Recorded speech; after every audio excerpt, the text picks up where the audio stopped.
जय हिंद साथियों, नमस्कार। कैसे हो आप सभी? स्वागत है आप सभी का हमारे YouTube channel TKM educational platform पर।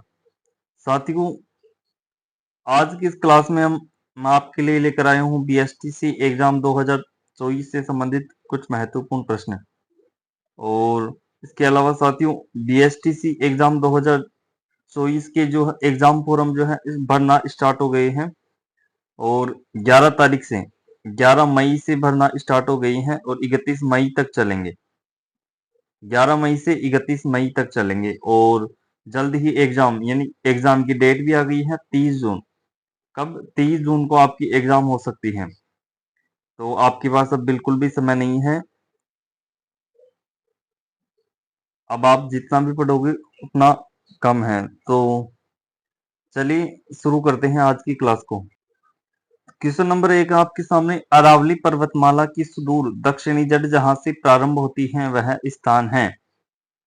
यानी जी हमारी जो अरावली पर्वतमाला है इसका दक्षिणतम बिंदु कौन सा है, यानी दक्षिण में कहां से स्टार्ट होती है। तो इसका जो दक्षिणी बिंदु है वह है पालनपुर, गुजरात। ए ऑप्शन क्या हो जाएगा? राइट हो जाएगा। पालनपुर गुजरात से लेकर दिल्ली के रायसीना पहाड़ी तक जाती है हमारी अरावली पर्वतमाला। तो हमारा ए ऑप्शन क्या हो जाएगा? राइट हो जाएगा। पालनपुर गुजरात। पालनपुर कहां पर है? गुजरात के अंदर। गुजरात के अंदर स्थित है। ए ऑप्शन हमारा राइट हो जाएगा। इसके बाद में हमारे पास नेक्स्ट प्रश्न है, थार मरुस्थल की उत्पत्ति का सबसे प्रभावशाली कारण है। यानी हमारा जो थार का मरुस्थल है, उत्तरी पश्चिमी मरुस्थल है, इसकी उत्पत्ति का सबसे प्रभावशाली कारण कौन सा है। ऑप्शन में हमारे पास भूगर्भिक हलचल, शुष्कता में वृद्धि, बालू का निक्षेपों में वृद्धि या फिर अत्यधिक कृषि। साथियों, बात करें थार के मरुस्थल की उत्पत्ति का सबसे प्रभावशाली कारण, तो इसका सबसे प्रभावशाली कारण हो जाएगा शुष्कता में वृद्धि।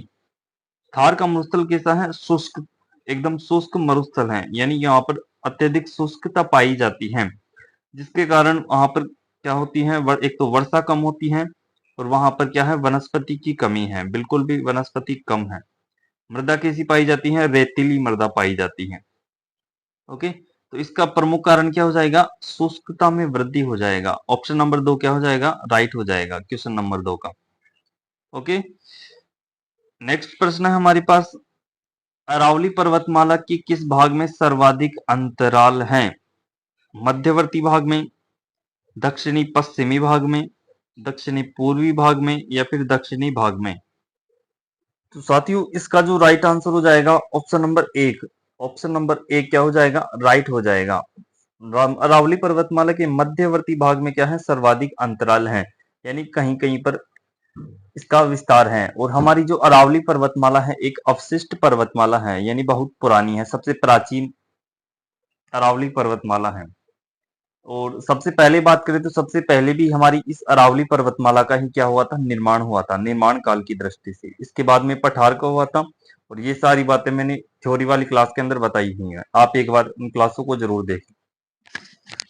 इसके बाद में अगला प्रश्न है हमारे पास, अंतरिक्ष मेहमानों की पसंदीदा जगह जहां पर एक दशक में 9 उल्कापिंड गिरे हैं। डूंडाड़ अंचल, थार का रेगिस्तान अंचल, हाड़ौती अंचल या फिर वागड़ अंचल। तो इस यानी अंतरिक्ष मेहमानों की पसंदीदा जगह जहां पर एक दशक में 9 उल्कापिंड गिरे हैं, ऐसे कौन सी जगह है? तो ऑप्शन नंबर ए क्या हो जाएगा? राइट हो जाएगा। डूंडाड़ अंचल के अंदर गिरे हैं, डूंडाड़ अंचल। ओके, और इसके अलावा एक दशक का भी ध्यान रखना है। एक दशक में कितने साल होते हैं? 10 साल। ओके, कई बार एग्जाम के अंदर प्रश्न पूछ लेता है। इसके बाद में अगला प्रश्न हमारे पास, प्रतापगढ़ किस क्षेत्र का भाग है। छप्पन का मैदान, कांठल का मैदान, भोराट का पठार या फिर गोंडवाना लैंड। तो साथियों, बात करें प्रतापगढ़ जिले की, किसकी? प्रतापगढ़ की। तो प्रतापगढ़ जो है वह भाग है छप्पन के मैदान का। किसका भाग है?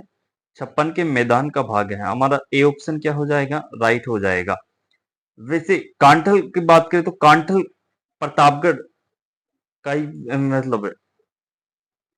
हमारी जो माही नदी है इसके द्वारा एक तो कांठल के मैदान का निर्माण किया जाता है और दूसरा एक छप्पन का मैदान का निर्माण किया जाता है। तो ये मान लो ये हमारी कौन सी नदी है, माही नदी है।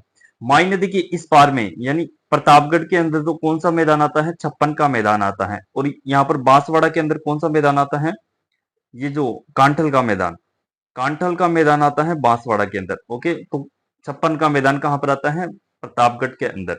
तो प्रतापगढ़ किस क्षेत्र का भाग है, छप्पन के मैदान का भाग है। ये ऑप्शन क्या हो जाएगा, राइट हो जाएगा। ओके, कांठल की पूछ ले तो आपको बांसवाड़ा बताना है। ओके, अगला प्रश्न आपके पास, राजस्थान की दक्षिणी पश्चिमी सीमा किस राज्य से लगती है। यानी हमारा जो राजस्थान है इसकी दक्षिणी पश्चिमी सीमा किस राज्य के साथ लगती है। तो ये मैं एक बार इसका हमारे राजस्थान का मैप बना लेता हूं। तो ये हमारा राजस्थान है और इसकी दक्षिणी पश्चिमी सीमा यानी ये कौन सी दिशा है, पश्चिम दिशा, और ये नीचे दक्षिण दिशा। ये वाली सीमा किस राज्य के साथ लगती है, अंतर्राज्यीय सीमा के बारे में पूछ रहा है। तो हमारे पास ऑप्शन में क्या दे रखा है, गुजरात, मध्य प्रदेश, उत्तर प्रदेश, पंजाब। चार ऑप्शन दे रखे हैं, इनमें से आपको बताना है। तो क्वेश्चन नंबर 6 की राइट आंसर की बात करें तो साथियों, हमारी जो दक्षिण पश्चिमी सीमा है यह लगती है गुजरात के साथ। किसके साथ लगती है, गुजरात के साथ लगती है। ए ऑप्शन क्या हो जाएगा, राइट हो जाएगा। ए ऑप्शन राइट हो जाएगा, गुजरात के साथ लगती है।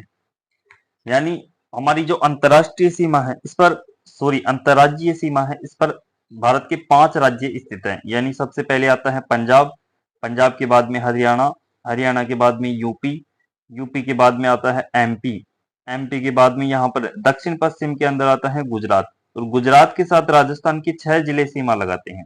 ओके, आपको ध्यान रखना है। तो हमारा ए ऑप्शन क्या हो जाएगा, राइट हो जाएगा। जिस भी साथी ने ए ऑप्शन बताया है उसका क्या हो जाएगा, राइट हो जाएगा। अगला प्रश्न है हमारे पास, उदयपुर की जयसमंद झील से प्रतापगढ़ तक स्थित पठार किस नाम से जाना जाता है। बिजोलिया का पठार, लसाड़िया का पठार, उड़िया का पठार, या फिर भोराट का पठार।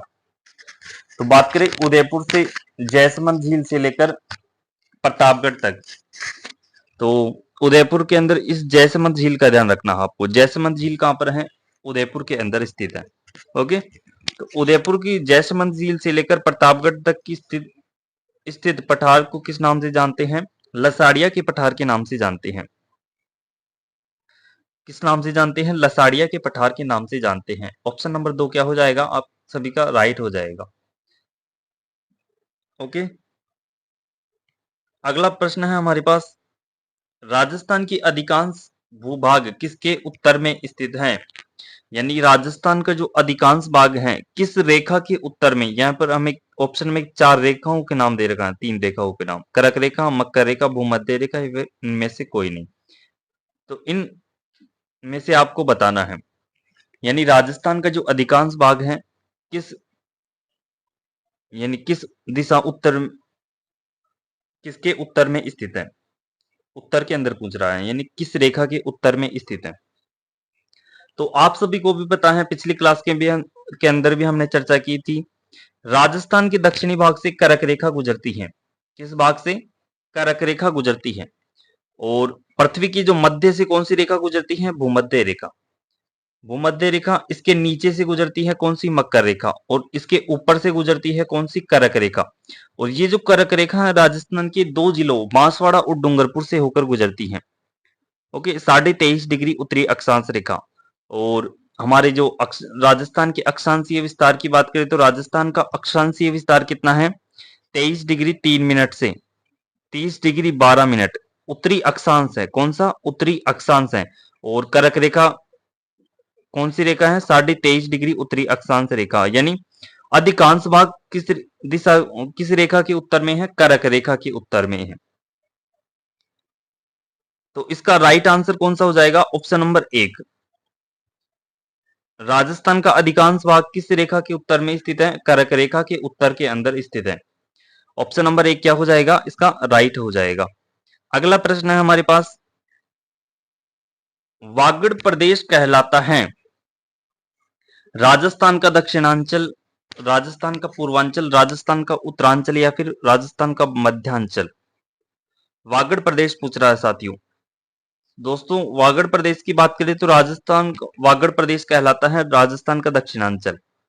कौन सा कहलाता है? राजस्थान का दक्षिणांचल। यानी ये जो डूंगरपुर बांसवाड़ा प्रतापगढ़ वाला क्षेत्र है, इसको किस नाम से जानते हैं? हम वागड़ प्रदेश के नाम से जानते हैं। और ये जिले कहाँ पर है? राजस्थान के दक्षिण के अंदर स्थित है। और यहीं से ही हमारी माही नदी गुजरती है, उल्टे यूं के समान बहती है। इसके अलावा आपसे अगर पूछ ले कि वागड़ का गांधी किसे कहा जाता है, तो आंसर होगा भोगीलाल पांड्या। और वागड़ प्रदेश के अंदर 3 जिले आते हैं, डूंगरपुर, बांसवाड़ा और प्रतापगढ़। आपको ध्यान रखना है। ऑप्शन नंबर 1 क्या हो जाएगा? राइट हो जाएगा। जिस भी साथी ने ऑप्शन नंबर 1 बताया है उसका क्या हो जाएगा? राइट हो जाएगा। क्वेश्चन नंबर 9 का राइट आंसर ऑप्शन नंबर 1। अगला प्रश्न है, राजस्थान की सर्वाधिक लंबी तथा सबसे छोटी सीमा रेखा लगने वाले राज्यों का सही क्रम है। यानी एक तो राजस्थान की जो अंतर्राज्यीय सीमा बनाने वाले राज्य हैं, उनकी एक तो सर्वाधिक सीमा किस राज्य की लगती है और सबसे छोटी सीमा किस राज्य की लगती है, ये पूछ रहा है इस प्रश्न के अंदर। और राजस्थान के साथ अंतर्राज्यीय सीमा बनाने वाले राज्यों की बात करें तो अंतर्राज्यीय सीमा बनाने वाले राज्य कितने हैं? 5। 5 राज्य जो है राजस्थान के साथ अंतर्राज्यीय सीमा लगाते हैं, जिनमें सबसे पहले आता है पंजाब, दूसरा आता है हरियाणा, तीसरा आता है यूपी। पंजाब की बात करें तो 89 किलोमीटर सीमा लगाता है राजस्थान के साथ। हरियाणा की बात करें तो 1262 किलोमीटर। कितनी लगाता है? 1262 किलोमीटर। इसके बाद में यूपी, एमपी और गुजरात, ये 5 राज्य राजस्थान के साथ अंतर्राज्यीय सीमा लगाते हैं। यूपी की बात करें तो यूपी की 877 किलोमीटर सीमा लगती है राजस्थान के साथ। एमपी की 1600 किलोमीटर और गुजरात की लगती है 1022 किलोमीटर सीमा राजस्थान के साथ। तो इसकी हमें क्या पूछ रहा है? एक तो सर्वाधिक सीमा, सर्वाधिक लंबी सीमा पूछ रहा है। इसके बाद में सबसे छोटी सीमा। तो सर्वाधिक लंबी सीमा किसकी लगती है? बात करें सर्वाधिक लंबी सीमा की, सर्वाधिक लंबी सीमा की, तो एक तो सर्वाधिक सीमा लगती है एमपी के साथ। किसके साथ? एमपी के साथ लगती है 1600 किलोमीटर। किसके साथ लगती है? एमपी के साथ लगती है 1600 किलोमीटर, यानी मध्य प्रदेश के साथ। और न्यूनतम लगती है पंजाब के साथ, न्यूनतम पंजाब के साथ और सर्वाधिक मध्य प्रदेश के साथ। तो ऑप्शन नंबर 3 क्या हो जाएगा? राइट हो जाएगा। मध्य प्रदेश की कितने किलोमीटर सीमा लगती है राजस्थान के साथ? 1600 किलोमीटर और पंजाब की 89 किलोमीटर। ओके, जिस भी साथी ने ऑप्शन नंबर 3 बताया है उसका क्या हो जाएगा? राइट हो जाएगा। अगला प्रश्न है, अरावली पर्वतमाला की राजस्थान में कुल लंबाई है, यानी राजस्थान के अंदर पूछ रहा है अरावली पर्वतमाला की कुल लंबाई। और ये पिछली क्लास के अंदर भी देखा था इस प्रश्न को हमने। तो राजस्थान के अंदर अरावली पर्वतमाला की लंबाई की बात करें तो राजस्थान के अंदर अरावली पर्वतमाला की भाई लंबाई हो जाएगी 550 किलोमीटर। कितनी हो जाएगी? 550 किलोमीटर राजस्थान के अंदर अरावली पर्वतमाला की लंबाई हो जाएगी। अगर पूरी पूछ ले, भारत के अंदर पूछ ले, तो इसकी कुल लंबाई पूछ ले तो 992 किलोमीटर हो जाएगी भारत के अंदर। गुजरात, पालनपुर गुजरात से लेकर दिल्ली की रायसीना पहाड़ी तक। ओके, इसके बाद में अगला प्रश्न हमारे पास, राजस्थान का निम्न में से कौन सा जिला गुजरात राज्य के साथ सीमा नहीं लगाता है? गुजरात राज्य के साथ सीमा कौन सा जिला नहीं लगाता है? बाड़मेर, जालोर, डूंगरपुर या फिर पाली? तो अभी हमने बात की थी गुजरात के साथ कितने जिले सीमा लगाते हैं राजस्थान की? 6 जिले सीमा लगाते हैं। कितने जिले सीमा लगाते हैं? 6 जिले सीमा लगाते हैं। और उन 6 जिलों की बात करें तो सबसे पहले आता है बाड़मेर।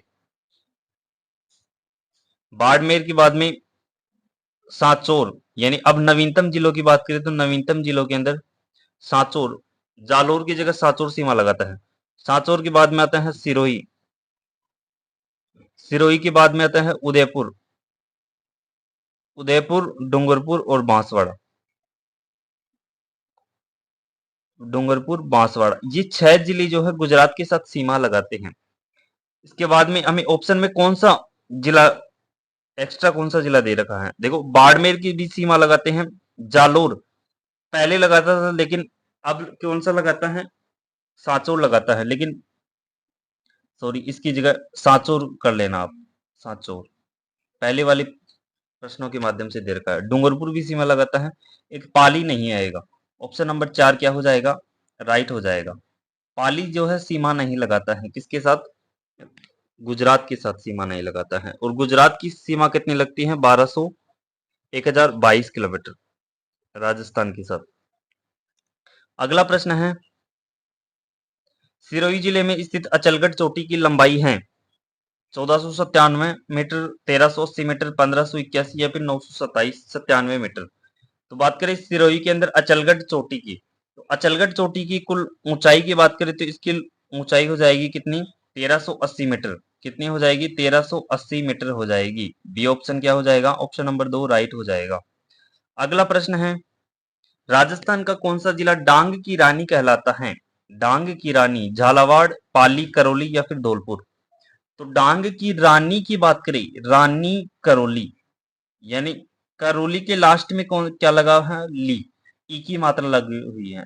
और रानी की लास्ट में कौन सी मात्रा लगी हुई है, ई की मात्रा लगी हुई है। तो डांग की रानी कौन सी हो जाएगी, करौली। इसके अलावा एक डांग का राजा आता है, अगर राजा पूछ ले तो कौन सा हो जाएगा, धौलपुर। और रानी पूछ ले तो करौली हो जाएगा। ओके, तो डांग की रानी कौन सी हो जाएगी, करौली। ऑप्शन नंबर 3 क्या हो जाएगा हमारा, राइट हो जाएगा। अगला प्रश्न है, मेसा का पठार जिस पर चित्तौड़गढ़ दुर्ग स्थित है की ऊंचाई कितनी है। यानी मेसा के पठार की ऊंचाई पूछ रहा है हमसे। तो बात करें मेसा के पठार की, तो मेसा का पठार की ऊंचाई की बात करें तो इसकी ऊंचाई है 620 किलोमीटर। कितनी है, 620 मीटर, सॉरी मीटर है, 620 मीटर। ऑप्शन नंबर 1 क्या हो जाएगा, राइट हो जाएगा। ओके, अगला प्रश्न है, राज्य का दूसरा सबसे ऊंचा पठार है बोराट का पठार, आबू का पठार, गिरवा का पठार या फिर त्रिकूट का पठार। तो राज्य का सबसे ऊंचे पठार की बात करें तो उड़िया का पठार है। कौन सा पठार है, राज्य का सबसे ऊंचा पठार उड़िया का पठार है। और दूसरा सबसे ऊंचा पठार हो जाएगा आबू का पठार। ऑप्शन नंबर 2 क्या हो जाएगा, राइट हो जाएगा। ओके, अगला प्रश्न है, राजस्थान के दक्षिणी पूर्वी भाग में स्थित हाड़ूती के पठार का नाम वास्तव में है उड़िया पठार, मेसा का पठार, बोराट पठार या फिर लावा पठार। तो हाड़ूती का जो पठार है इसका वास्तविक नाम की बात करें तो इसका वास्तविक नाम हो जाएगा लावा पठार। क्या नाम है इसका, लावा पठार, दक्कन का लावा पठार। ओके, इसका वास्तविक नाम हो जाएगा दक्षिणी पूर्वी हाड़ौती के पठार का। ऑप्शन नंबर 2 क्या हो जाएगा, राइट हो जाएगा। अगला प्रश्न है, चंबल बीहड़ पट्टी की लंबाई है 550 किलोमीटर, 650 किलोमीटर, 480 या फिर 780 मीटर किमी। तो चंबल बीहड़ पट्टी की बात करें, किसकी, चंबल बीहड़ पट्टी की बात करें तो इसकी कुल लंबाई हो जाएगी 480 किलोमीटर। कितनी हो जाएगी, 480 किलोमीटर इसकी कुल लंबाई हो जाएगी। चंबल बीहड़ पट्टी, चंबल बीहड़ पट्टी। ओके, इसकी कुल लंबाई कितनी हो जाएगी, 480 मीटर किलोमीटर। अगला प्रश्न है हमारे पास, पीडमांट का मैदान किस नदियों के बेसिन में स्थित है। अब ये प्रश्न इंपॉर्टेंट है, कई बार एग्जाम के अंदर भी पूछा गया है। पीडमांट का जो मैदान है वह किस नदी बेसिन में स्थित है, माही, बनास, लूनी या फिर यमुना। तो इसका जो राइट आंसर हो जाएगा ऑप्शन नंबर 2, बनास बेसिन में स्थित है। किस बेसिन में, बनास बेसिन में स्थित है और बनास नदी द्वारा निर्मित है। कौन सा मैदान, पीडमांट का मैदान। ओके, इसका राइट आंसर कौन सा हो जाएगा, बनास बेसिन। और कहां पर है, राजसमंद के अंदर। कहां पर है, राजसमंद के अंदर स्थित है। चलते हैं नेक्स्ट प्रश्न की ओर। आज का हमारा अंतिम प्रश्न है, राजस्थान की कौन सी भौतिकी इकाई ऊपरमाल के नाम से जानी जाती है। ऑप्शन में हमारे पास दक्कन का लावा पठार, आबू का पठार, बूंदी का पठार या फिर मेसा का पठार। तो बात करें साथियों, राजस्थान की कौन सी इकाई ऊपरमाल के नाम से जानी जाती है, तो उस इकाई का नाम है दक्कन का लावा पठार। कौन सा, दक्कन का लावा पठार जो है ऊपरमाल के नाम से जाना जाता है। किस नाम से, ऊपरमाल के नाम से कौन से जाना जाता है पठार, दक्कन का लावा पठार, दक्कन का लावा पठार। ऑप्शन नंबर क्या हो जाएगा, 1 जो है राइट हो जाएगा। जिस भी साथी ने ऑप्शन नंबर 1 बताया है उसका क्या हो जाएगा, राइट हो जाएगा। तो साथियों ये थे कुछ इंपॉर्टेंट प्रश्न डीएसटी से एग्जाम 2024 से संबंधित। आज के लिए इतना ही, मिलते हैं अगले वीडियो के अंदर, तब तक के लिए धन्यवाद। अगर आपको वीडियो अच्छा लगे तो वीडियो को एक बार एक लाइक जरूर करें और वीडियो को शेयर करें और चैनल को सब्सक्राइब जरूर करें। धन्यवाद।